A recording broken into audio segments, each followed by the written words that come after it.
పశ్చిమ బెంగాల్లో కాషాయ శకం ఆరంభమైంది. రాష్ట్రంలో మొట్టమొదటి బీజేపీ ప్రభుత్వం కొలువుదీరుతోంది. బెంగాల్ 9వ ముఖ్యమంత్రిగా బీజేపీ నేత సువేందు అధికారి ప్రమాణ స్వీకారం చేస్తున్నారు. కోల్కతాలోని చారిత్రక బ్రిగేడ్ పరేడ్ గ్రౌండ్స్ కు ఈ కార్యక్రమానికి వేదికైంది. ప్రధాని నరేంద్ర మోదీ, కేంద్ర మంత్రులు అమిత్ షా, రాజ్నాథ్ సింగ్, బీజేపీ చీఫ్ నితిన్ నబీన్ సహా పలువురు కేంద్ర మంత్రులు, 20 మంది ఎన్డీఏ ముఖ్యమంత్రులు, డిప్యూటీ సీఎంలు, ఎన్డీఏ కీలక నేతలు సువేందు ప్రమాణ స్వీకారోత్సవానికి హాజరయ్యారు.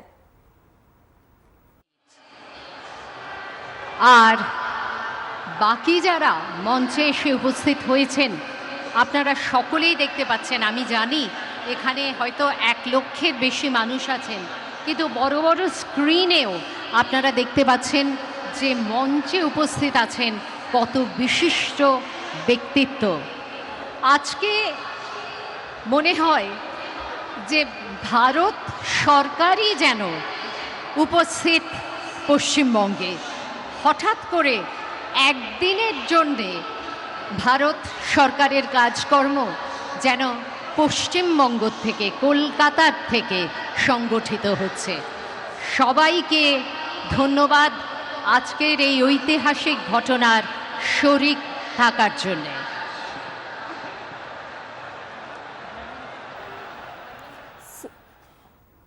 సువేందు సర్కార్లో 2 ఉప ముఖ్యమంత్రులు ఉంటారు.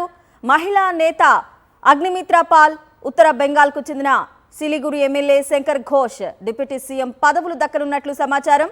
జ్యోతి బసు ప్రభుత్వంలో బుద్ధదేవ్ భట్టాచార్య తర్వాత మళ్లీ ఇన్నాళ్లకు బెంగాల్లో ఉప ముఖ్యమంత్రుల వ్యవస్థ తిరిగొచ్చింది.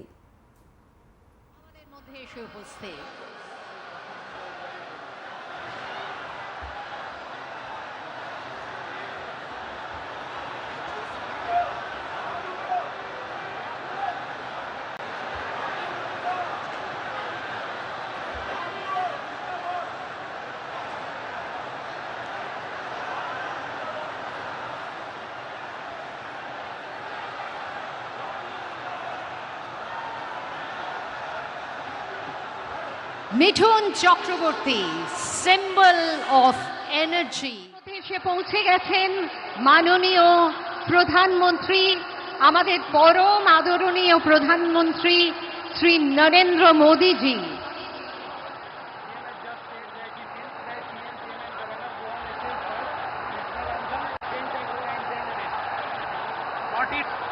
উঠেছে ব্রিগেডের এই রঙিন মঞ্চ।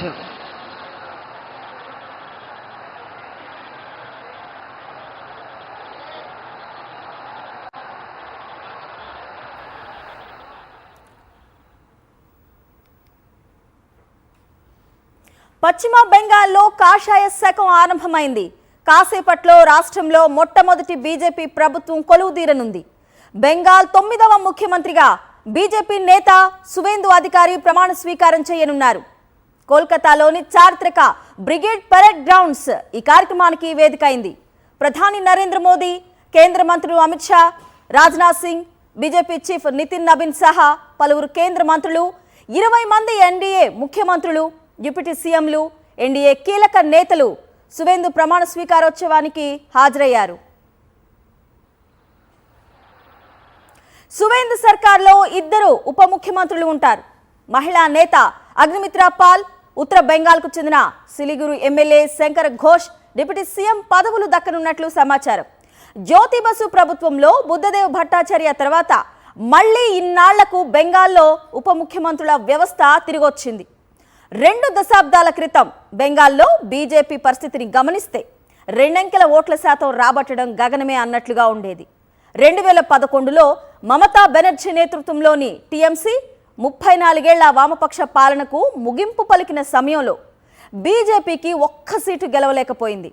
కానీ 15 సంవత్సరాల తర్వాత పరిస్థితి పూర్తిగా మారిపోయింది. 293 స్థానాలకు బెంగాల్ అసెంబ్లీలో బీజేపీ సొంతంగా 207 సీట్లు గెలుచుకొని ప్రభంజనం సృష్టించింది. 45% పైగా ఓట్ షేర్ దక్కించుకుంది. ఇది ఒక్క రోజులో జరిగిన మార్పు కాదు, ఒక సుదీర్ఘ సంస్థాగత ప్రాజెక్టు ఫలితం. 2021 ఓటమి నుంచి నేర్చుకున్న పాఠాలు, కేంద్ర హోంమంత్రి Amit Shah micro level planning అన్నీ కలిసి బెంగాల్ కోటపై కాషాయ జెండా రెపరెపలాడేలా చేసింది. సువేందు అధికారి 1970 డిసెంబర్ 15న బెంగాల్లోని తూర్పు మిడ్నాపూర్ జిల్లా కాంధీలో జన్మించారు. రాజకీయాలు సువేందుకు వెన్నతో పెట్టిన విద్య. ఆయనది రాజకీయ నేపథ్యం ఉన్న కుటుంబం. సువేందు తండ్రి శిశిర్ అధికారి మన్మోహన్ సింగ్ ప్రభుత్వంలో కేంద్ర మంత్రిగా పనిచేశారు. సువేందు సోదరులు కూడా రాజకీయాల్లో చురుగ్గా ఉన్నారు. సువేందు అధికారి తన రాజకీయ ప్రస్థానాన్ని కాంగ్రెస్ పార్టీ విద్యార్థి విభాగం నుంచి ప్రారంభించారు. 1995లో కాంగ్రెస్ తరపున కాంధీ మున్సిపాలిటీ కౌన్సిలర్గా ఎన్నికయ్యారు. ఆ తర్వాత 1998లో మమతా బెనర్జీ స్థాపించిన టీఎంసీలో చేరారు. 2006లో తొలిసారి కాంధీ దక్షిణ్ నుంచి ఎమ్మెల్యేగా గెలిచారు. అంతకు ముందు 2004లో తమ్లుక్ నియోజకవర్గం నుంచి ఎంపీగా పోటీ చేసి ఓడిపోయారు. అయితే 2009, 2014 లోక్సభ ఎన్నికల్లో అదే తమ్లుక్ స్థానం నుంచే గెలుపొందారు. సువేందు అధికారి రాజకీయ జీవితంలో నందిగ్రామ్ ఉద్యమం బిగ్ టర్నింగ్ పాయింట్. 2007లో నందిగ్రామ్లో వేలాది ఎకరాల్లో సెజ్ ఏర్పాటుకు వ్యతిరేకంగా జరిగిన పోరాటానికి ఆయన నాయకత్వం వహించారు. రైతుల భూములు కాపాడడానికి మమతా బెనర్జీతో కలిసి పోరాడారు. నందిగ్రామ్తో పాటు సింగూర్ ఉద్యమాలు బెంగాల్లోని వామపక్ష ప్రభుత్వాన్ని బలహీనపరిచి 2011లో టీఎంసీ అధికారంలోకి రావడానికి సహకరించాయి. మమతా బెనర్జీ ప్రభుత్వంలో రవాణా, నీటిపారుదల, పర్యావరణ శాఖల మంత్రిగా సువేందు బాధ్యతలు నిర్వర్తించారు. మమతా బెనర్జీ ప్రధాన అనుచరుడిగా పార్టీలో రెండో శక్తివంతమైన నేతగా ఎదిగారు.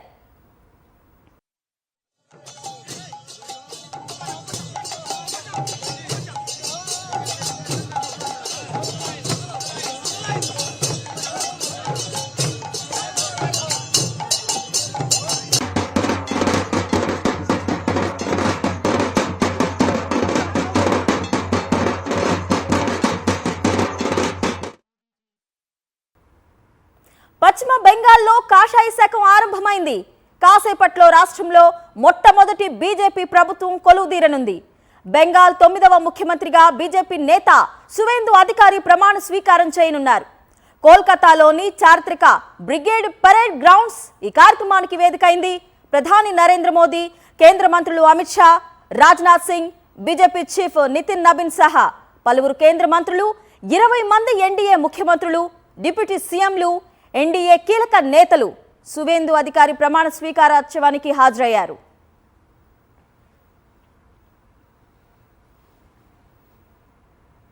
సువేందు సర్కార్లో 2 ఉప ముఖ్యమంత్రులు ఉంటారు. మహిళా నేత అగ్నిమిత్ర పాల్, ఉత్తర బెంగాల్కు చెందిన Siliguri MLA Shankar Ghosh deputy CM పదవులు దక్కనున్నట్లు సమాచారం. జ్యోతి బసు ప్రభుత్వంలో బుద్ధదేవ్ భట్టాచార్య తర్వాత మళ్లీ ఇన్నాళ్లకు బెంగాల్లో ఉప ముఖ్యమంత్రుల వ్యవస్థ తిరిగొచ్చింది. 2 దశాబ్దాల క్రితం బెంగాల్లో బీజేపీ పరిస్థితిని గమనిస్తే 2 అంకెల ఓట్ల శాతం రాబట్టడం గగనమే అన్నట్లుగా ఉండేది. కానీ 2011లో మమతా బెనర్జీ నేతృత్వంలోని టీఎంసీ 34 ఏళ్ల వామపక్ష పాలనకు ముగింపు పలికిన సమయంలో బీజేపీ 1 సీటు గెలవలేకపోయింది. కానీ 15 సంవత్సరాల తర్వాత పరిస్థితి పూర్తిగా మారిపోయింది. 293 స్థానాలకు బెంగాల్ అసెంబ్లీలో బీజేపీ సొంతంగా 207 సీట్లు గెలుచుకొని ప్రభంజనం సృష్టించింది. 45% పైగా ఓట్ షేర్ దక్కించుకుంది. ఇది ఒక్క రోజులో జరిగిన మార్పు కాదు, ఒక సుదీర్ఘ సంస్థాగత ప్రాజెక్టు ఫలితం. 2021 ఓటమి నుంచి నేర్చుకున్న పాఠాలు, కేంద్ర హోంమంత్రి అమిత్ షా ప్లానింగ్ అన్నీ కలిసొచ్చి ఈరోజు బెంగాల్ కోటపై కాషాయ జెండా రెపరెపలాడేలా చేసింది.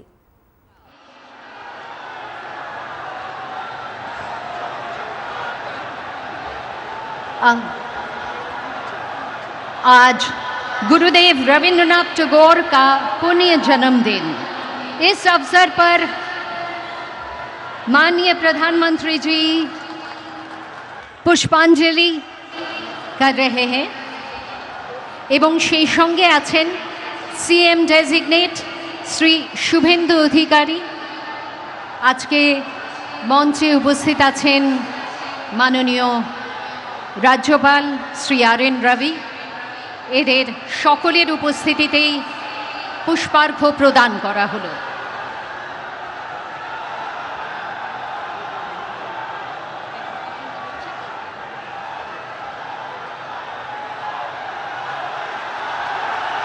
जोरदार कट्टल ध्वनि के साथ स्वागत कीजिए माननीय प्रधानमंत्री, परम आदरणीय प्रधानमंत्री श्री नरेंद्र मोदी जी का।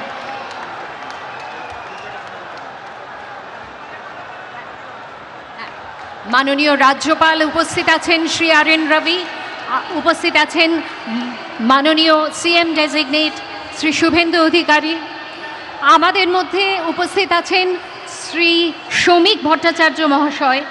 আমি তাকে অনুরোধ জানাবো আজকে শ্রী মাখনলাল সরকার সম্পর্কে তিনি আমাদের বলবেন।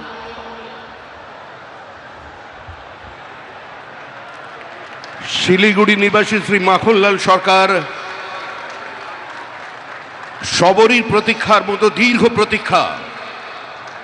ভারত কেশরী ডক্টর শ্যামাপ্রসাদ মুখার্জি, যিনি ভারতের সংবিধান এবং ভারতবর্ষের অখণ্ডতার জন্য এই বাংলায় জন্মগ্রহণ করে নিজের প্রাণ দিয়েছিলেন, যাকে কাশ্মীরের জেলে রহস্যজনকভাবে কার্যত খুন করা হয়েছিল, এবং তার সেই যাত্রার যিনি সহযোগী ছিলেন, সেই মাখনলাল সরকার ৯৭ বছর বয়স হয়েছে তার, তিনিও আজকের দিনে আমাদের এখানে এসে উপস্থিত হয়েছেন। শ্রী মাখনলাল সরকার তারপরে দিল্লিতে একটি দেশাত্মবোধক গান গাওয়ার জন্য দিল্লি পুলিশ তাকে গ্রেপ্তার করে। কংগ্রেসের সরকার নিয়ে যাওয়া হয় বিচারালয়ে। বিচারপতি বলেন তার উকিলের পরামর্শে যে ক্ষমা চান, আপনার মুক্তি দেব। কিন্তু মাখনলাল সরকার বলেছিলেন আমি কোনো অপরাধ করিনি, সুতরাং আমি একটা গান গেয়েছি। বিচারপতি বলেন তাহলে আপনি গানটা গেয়ে শোনান। সেদিনের অপ্রাপ্তবয়স্ক মাখনলাল সরকার সেই গানটি গেয়ে শোনান, এবং তারপর বিচারপতি নির্দেশ দেয় দিল্লি পুলিশকে যে একে ফার্স্ট ক্লাস কামরা করে এর বাড়ি পর্যন্ত পৌঁছে দাও এবং ১০০ টাকা দাও রাস্তায় যাতায়াতের জন্য। আজকে সেই মাখনলাল সরকার আমাদের মধ্যে আছেন, প্রধানমন্ত্রী তাকে সম্বোধন করবেন। माखनलाल सरकार जो श्यामा प्रसाद मुखर्जी की अंतिम यात्रा का उसका साथी रहे हैं, आज हमारा मंच पे उपस्थित है। हमारा बुजुर्ग जो जीवन में किसी का सामने सर नहीं झुकाया और ऐसे हजारों कार्यकर्ता का बलिदान और प्रतीक्षा का कारण आज इस पार्टी सत्ता में आए हैं। यह सिर्फ कोई सत्ता की परिवर्तन नहीं है, श्यामा प्रसाद मुखर्जी की धरती पर श्यामा प्रसाद का सरकार बनने जा रहे हैं। कश्मीर से कन्याकुमारी जैसा हमारा सपना है, वैसे ही गंगोत्री से गंगा सागर तक डबल इंजन सरकार भारत, हमारा सरकार श्यामा प्रसाद मुखर्जी की सरकार आज बन रहे हैं। ऐसी कितना माखनलाल सरकार ने अपने पूरा जीवन निछावर कर दिया, जिसका नाम जिसका पता किसी भी संवाद की सुर्खियों में नहीं है, किसी टेलीविजन चैनल में नहीं है, जिसका जीवन संघर्ष करते करते चले गए। आज वही माखनलाल सरकार हमारा बीच में उपस्थित है। प्रधानमंत्री जी भी उसको अभिनंदन करेंगे थोड़ी ही बाद में।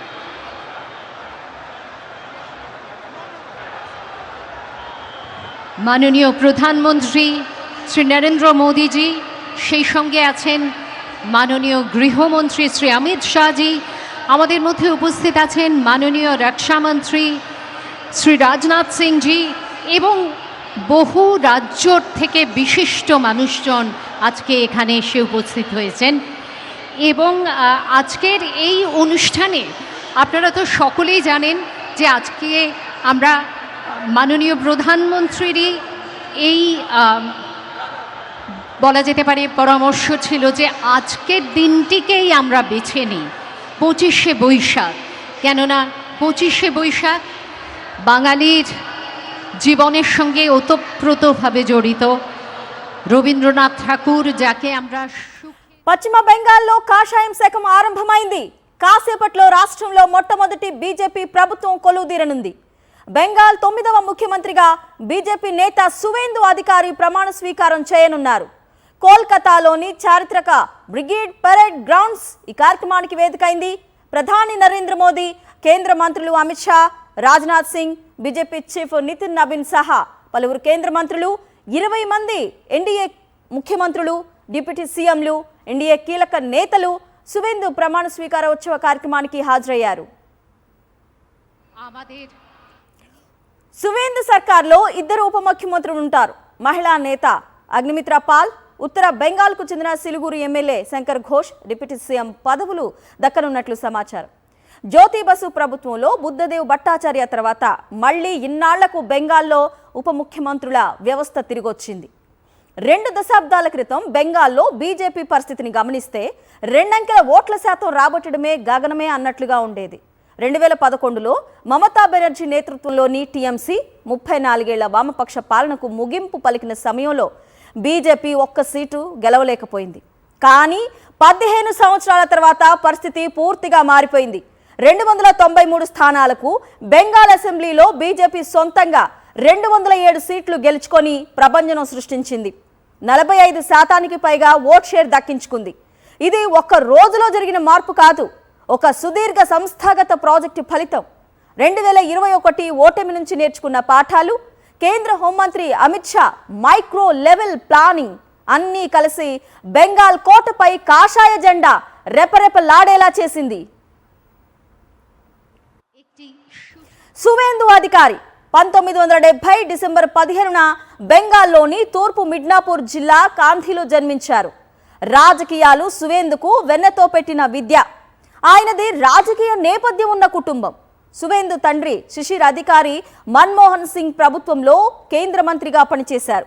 సువేందు సోదరులు కూడా రాజకీయాల్లో చురుగ్గా ఉన్నారు. సువేందు అధికారి తన రాజకీయ ప్రస్థానాన్ని కాంగ్రెస్ పార్టీ విద్యార్థి విభాగం నుంచి ప్రారంభించారు. 1995లో కాంగ్రెస్ తరపున కాంధీ మున్సిపాలిటీ కౌన్సిలర్గా ఎన్నికయ్యారు. ఆ తర్వాత 1998లో మమతా బెనర్జీ స్థాపించిన టీఎంసీలో చేరారు. 2006లో తొలిసారి కాంధీ దక్షిణ్ నుంచి ఎమ్మెల్యేగా గెలిచారు. అంతకు ముందు 2004లో తమ్లుక్ నియోజకవర్గం నుంచి ఎంపీగా పోటీ చేసి ఓడిపోయారు. అయితే 2009, 2014 లోక్సభ ఎన్నికల్లో అదే తమ్లుక్ స్థానం నుంచే గెలుపొందారు. సువేందు అధికారి రాజకీయ జీవితంలో నందిగ్రామ ఉద్యమం బిగ్ టర్నింగ్ పాయింట్. 2007లో నందిగ్రామ్లో వేలాది ఎకరాల్లో సెజ్ ఏర్పాటుకు వ్యతిరేకంగా జరిగిన పోరాటానికి ఆయన నాయకత్వం వహించారు. రైతుల భూములు కాపాడడానికి మమతా బెనర్జీతో కలిసి పోరాడారు.